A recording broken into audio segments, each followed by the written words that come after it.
G'day everyone, my name's Paul, welcome back to the channel. Just a bit of a heads up about a saw I bought recently, which has a cult following.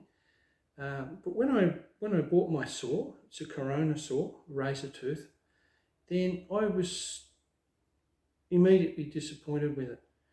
Before I took it out of the packaging, I noticed what I think is a design flaw. I can't see how you see it any other way, really. The problem is, the thing doesn't close properly. When you close it, the teeth are left exposed. Having sustained a couple of semi-serious knife injuries in the past, I can't really afford to take chances with edge tools anymore. I'm pretty careful. So as soon as I saw this, I thought, well, maybe it's just not closed properly in the packaging, but I had my suspicions.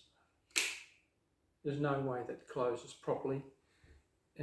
And it should hide the teeth when it's closed. If you're in the market for this saw, I've since found out there seems to be a newer model which solves this issue.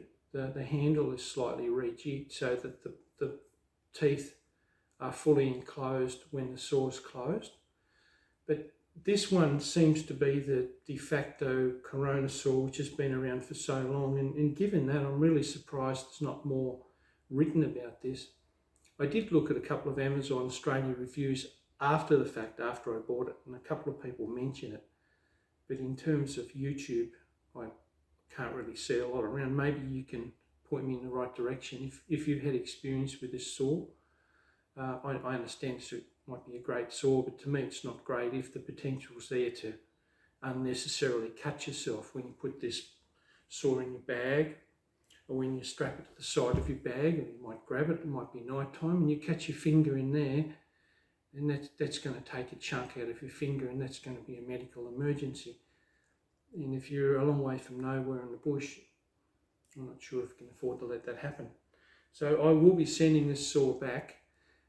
If you love it, that's great. If it works for you, that's fine. But for me, that represents too much of a safety risk. So I'll either get the newer, what appears to be the newer model of this, or I'll get a Barco Laplander. And both of them are great saws by all accounts. I just wanted something to complement my Barco bow saw, which is really good. I just wanted something a bit smaller. Although I've got a Coleman saw, an old Coleman saw, which is, you know, the safety catch is a bit dodgy, so I don't use that. I still want a decent folding saw, and this, for me, this doesn't quite fit the bill.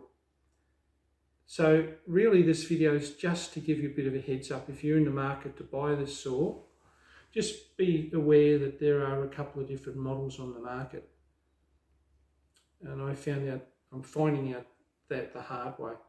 I can't find a lot of information on the newer model. It's a separate Amazon listing here in Australia at least, and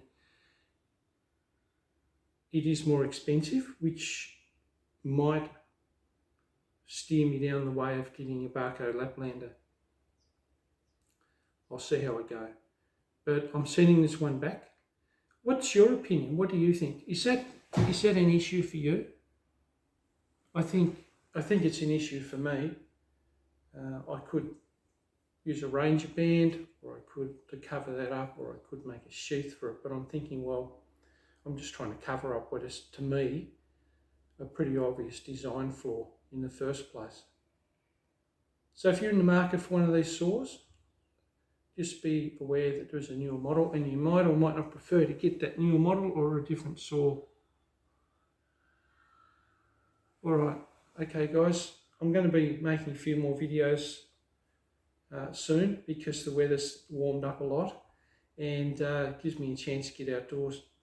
But I'll resolve this saw issue, and I'll let you know how I get on. Okay guys, enough for now.